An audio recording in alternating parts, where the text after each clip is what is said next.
Anyone who is familiar with Steam knows that we are constantly bombarded with a never-ending chunk of releases from indie game developers. Many times these indie games are kind of standard. We got your retro platformers, boring rage games, simple puzzle games, and, well, sometimes you just get something special. The latest game that attempts to capture that special creation is known as the Magic Circle. And it does this through a rather original idea of breaking an unfinished game from the inside. Well, something like that. So this begs the question, does the Magic Circle look to be one of those indie cult classics which we will never forget? Until tomorrow, stick around and I'll let you know that in my first attempt at a game review.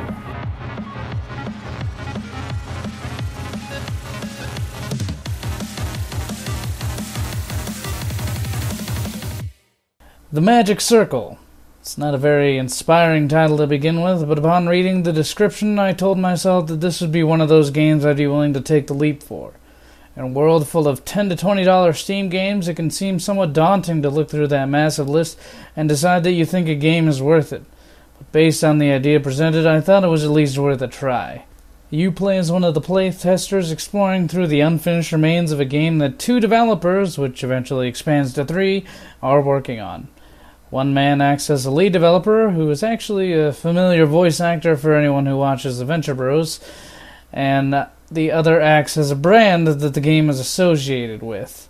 You learn that they have been working on the game for some time with no hopes to finish it given their preference for agreeing on nothing.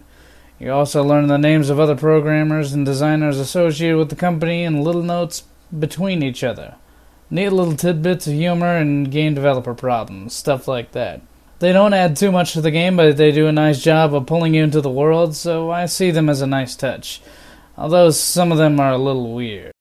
I need Ish to trust me, so I agreed to this dinner at his castle.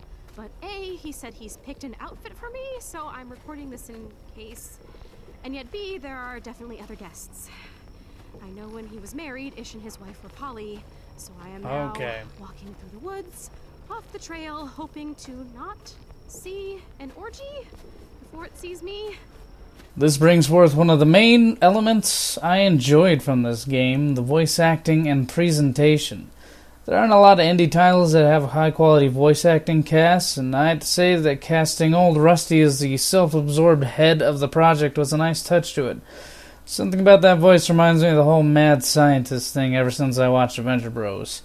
Even without that reminder, I still felt that the voice cast helped bring me into the experience. It all felt very human and high quality in the presentation.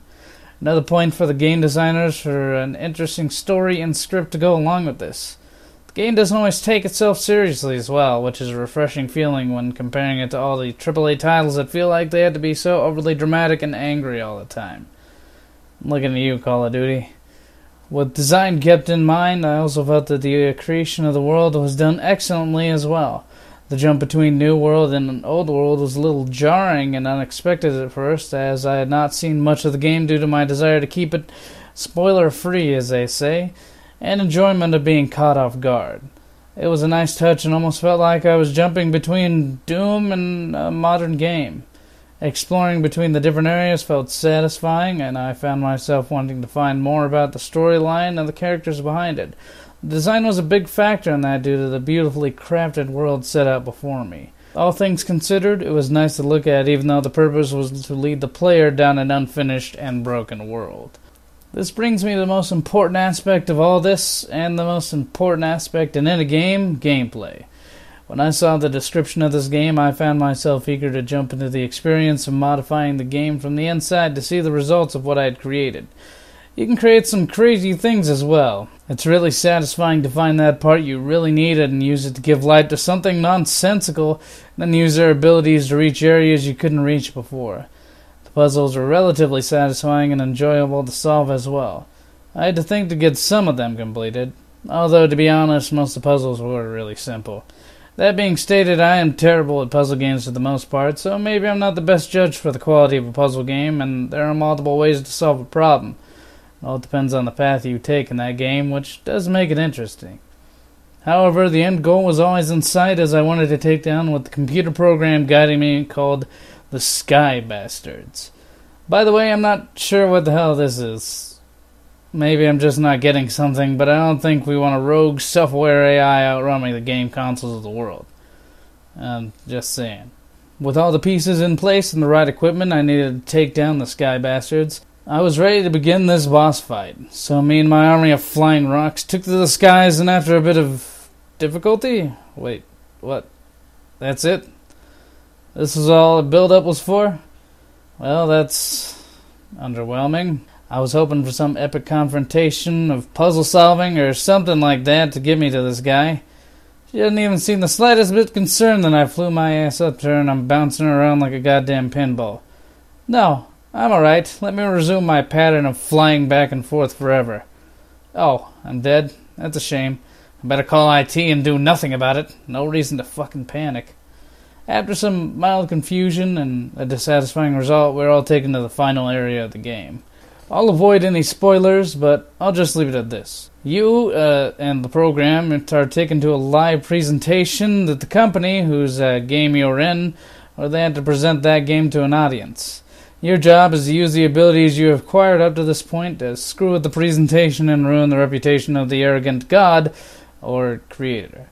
I mentioned the AI sees the designers as gods. Yeah, don't fuel that guy's complex anymore. He's already had enough.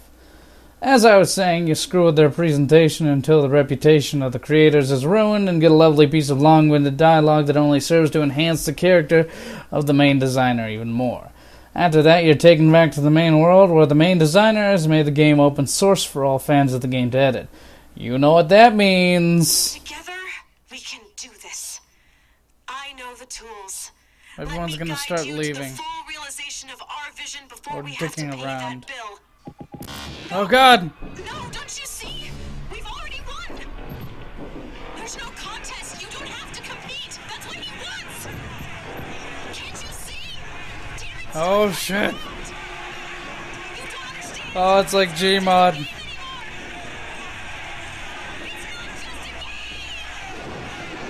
FPS. No. Now, here comes a completely different twist on the game that I found to be kinda limited. You're given a number of different tools that must be used to create a fun game experience so the AI can finally be let loose upon the world. This part of the game is kinda confusing and not really fun. I'm not sure why they put this part into the game. Perhaps it's the foundation for a bigger project in the future, and I wouldn't have been as annoyed with it if it had given more customization and you could actually do something yourself in the world. Honestly, it's just an unsatisfying result, and I eventually got a 10 out of 10. Didn't record it, but here's the achievement to boot. Do you know what it got me? A big heaping pile of nothing. I got the achievement. That doesn't mean anything to me. Once the AI was out in the world, there was no real satisfying ending, and all I could do was bum around the overworld to finish gathering all that I missed. And I felt that was a bad incentive to continue playing the game. I didn't want to be sent right back where I was after 3 hours of completing the game, and whatever this was. I wanted more. Give me puzzles and challenges and abilities. I realize this is only a $20 game, but this made me think that the entire budget was blown on design and voice acting. A really disappointing ending to what could have been an overall wonderful experience. In the end, I don't really feel regret for buying this game. Overall, it was a wonderful experience that I enjoyed at the beginning. I watched the intro and found myself dragged into the world and enjoyed the gameplay and exploration and hidden secrets given to me. I look forward to seeing what they can do in future DLC, but the game shouldn't really be sold for $20 if I only get 3 to 5 hours out of it. Sure, I can go back and collect the last of what I missed from the game, but there isn't much to do in that. The system needs to be refined. It needs more bosses and interactivity. It's pretty cool to watch your creations wreak havoc when you let them go, but it really needs more to it in order to be considered a full game. With that in mind, I cannot say that this game should be bought. When it is discounted, I want people to have the same wonderful experience that I had going through the game, because it really is an amazing one. Just not a $20 price tag amazing one. I can get a heavy amount of replayability from a bunch of other games, and that's a big deal these days. But all things considered, that's my opinion on the game. There are a number of different reviews, and you can look them over on Steam, and a lot of them say this is an excellent game, and true, the presentation's excellent, there's just not much to do with it. And I'm thinking back to when I paid 99 cents for The Binding of Isaac when it first came out. All things considered, that's just my take on it. If you liked it, leave a like in the box below. If you think, I should do more game reviews, give me suggestions of games I should look over. Right now I'm just looking for kind of quicker games, indie titles, stuff like that. I may already have some of them, and I might look over my games if this turns out to work for me. Just let me know what you guys think. Leave a comment, I'd appreciate it. And if you want to see more and stick around, subscribe. Thanks for watching.